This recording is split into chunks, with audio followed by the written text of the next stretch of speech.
Absolutely diabolical. Today's Meta Monday episode takes a look again at Diaboromon decks, but in all of my playtesting, I honestly feel the deck has to go all control or all aggro.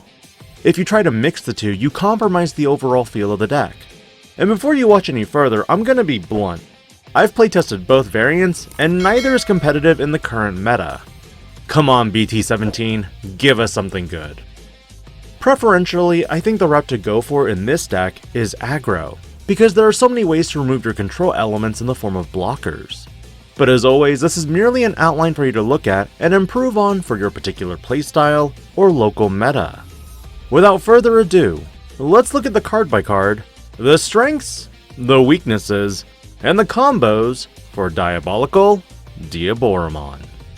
This deck runs 4 level 2s, 12 level 3s, 10 level 4s, 8 level 5s, 6 level 6s, 2 level 7s, 8 option cards, and 4 Tamers.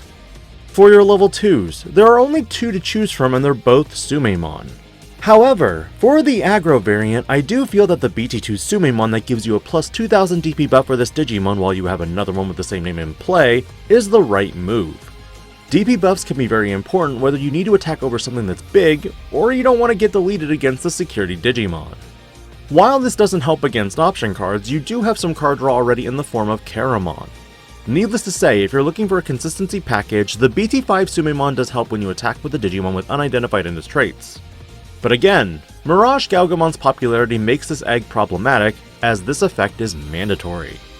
For your level 3s, Diaboromon is luckily blessed like Greymon and Garurumon decks with multiple printed level 3s.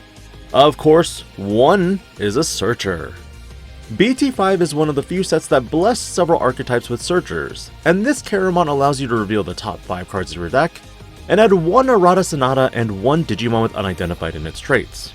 Of which, for this particular variant, everything is unidentified except your 8 option cards. Your secondary Caramon in my mind definitely goes to BT2 for the draw power. This Caramon draws you a card whenever you play a Digimon with the same name, i.e. Diaboromon. While you could Digivolve into Kurisarimon and then slam down a Kurisarimon for another card draw, that's a lot of memory to hand to your opponent. But for the third Caramon, my recommendation is EX1. This Digimon has a plus 1000 DP buff for each Digimon you have with the same name in play. But if you feel that you need the DP buffs to keep your Diaboromon stack from being attacked over, the promo that was reprinted in RB1 is a viable option as well. Though keep in mind, this inheritable is only plus 1000 DP on your opponent's turn. If you think floodgates are important, you could definitely utilize the standard Chumon or Chikurimon cards, but these cards are not searchable in the deck unless you find it with defense training. But for the aggro variant, I would not recommend floodgates because you compromise your consistency and overall flow. Level 4 wise, of course, it's all Kurisarimon. There are currently 4 different Kurisarimon in the Digimon trading card game. Of course, you have to run the mandatory 4-ofs for memory gain from BT2. And of course, you have to run the one from BT5 when it comes to giving all your Diaboromon tokens rush. But where do you go with the last one? If you're thinking hyper aggro, Kurisarimon from EX1 does give you the unsuspend if a Diaboromon is deleted, whether it be by battle or card effect, in which case you can also use Armageddonmon to meet this effect. But when it comes to the last 2 or 4 slots for level 4s, generally with some security bombs and decks, I have to give some protection with the decoy promo. It doesn't come up often, but when it does, sometimes you need that added level of protection. Though keep in mind, this does not protect from DP reduction, bounce, or de-Digivolve. Which again is unfortunate, but by the end of this video I actually discuss some major problems for Diaboromon, and for Wednesday, what I anticipate or predict for new support. Other substitutions you could utilize would be black hybrids like Mercurymon, but keep in mind these pieces aren't searchable, meaning if you hit these off Caramon, to the bottom they go. On to the level 5s, you've got Infamon. Again, there are currently 4 different Infamons in the Digimon trading card game. However, we don't talk about the promo for the fact that it's only on play, and focus on the remaining 3. BT2 previously had value in that you could reduce the memory cost of Digivolving by 1 when you went into Diaboromon. It's alright, but with the last 2, these are the 2 I run in the deck. BT5 is a simple warp Digivolve from Caramon for a memory cost of 4. However, this Digimon is blessed in that it does work in conjunction with the new training option cards, meaning this Digivolve is for 2 memory instead, setting up the potential choke into a Blast Digivolve Diaboromon ACE on your opponent's turn. EX1's Infamon has an opponent's turn effect that when your opponent Digivolves in a level 5 or higher Digimon, you gain 1 memory. Unfortunately, it's once per turn, but its inheritable gives you a plus 2000 DP buff for your tokens on all turns. Now the big question, is Mamemon worth it? Previous players have used this, but in the current format that's just too much of a gamble on playing your erratas. This deck currently suffers from the lack of the ability to manipulate your top, and also considering that Mamemon is not an unidentified Digimon, makes it bottom decking fodder. But moving to level 6s, it's the main man himself, Diaboromon. Diaboromon is every level 6 in this deck. Again, there are a few variants here, but in testing I found that the security blocker variant was too slow. Sure, it can set up defense, but if you do use defense training, it's getting bottom decked and you can't use the defense training option card in conjunction with this card. BT5 can also generate you a lot of tokens, but suffers from the same problem with training cards. And we don't speak of BT2 because Diaboromon ACE is the upgrade to that. With Diaboromon ACE, this Digimon can effectively generate you tokens and control the board. The only downside is the overflow memory if the Digimon gets deleted. And with a play cost of 6, this definitely makes this Diaboromon susceptible to many other effects.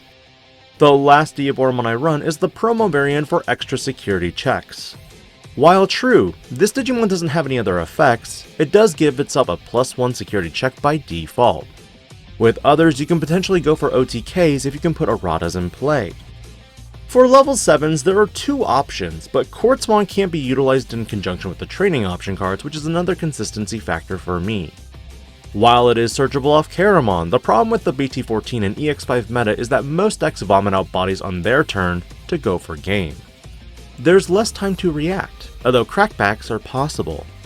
For my pick, I went with 2 Armageddonmons because of not only the rush attack capability, but its all turns effect. This prevents the when digivolving effect of all of your opponent's Digimon that are level 7, meaning this hits predominantly not just Blitz Omnimon, but Quartzmon, Ruin Mode, and of course, the Burst Mode Digimon. Option card wise, you got 8 to work with. 4 defense training for the fact that you can literally search any card in the deck except 2, being Armageddonmon. You also have powerful security bombs in the form of Digi-Dimension, which is really strong in the current format with Blast Digivolution, and also wider building boards like D-Brigade. And 2 copies of Congo for the Shine Greymon matchup to prevent their Marcus from attacking.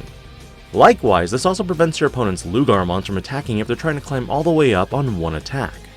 But for substitutions, Breath of the Gods is another option for Shine Greymon for the DP reduction prevention and even Ultimate Flare. Though I'd still argue Digi-Dimension is much more effective since it targets Digimon with a play cost of 6 or less. Meaning Marcus Daemons as a Digimon would also be considered. And finally, Tamers in the form of 4 copies of Errata Sonata. This simple tamer definitely helps with setting up your wider boards and is best utilized with Rush Kurisarimon Inheritables and Diaboromon ACE. Though other cards I looked at included Starter Deck Tai Kamiya for the extra DP buffer blocking in conjunction with Diaboromon from EX1, and also Izzy Azumi again, one of few ways to rearrange the top of your deck if you're going for Mamemon plays.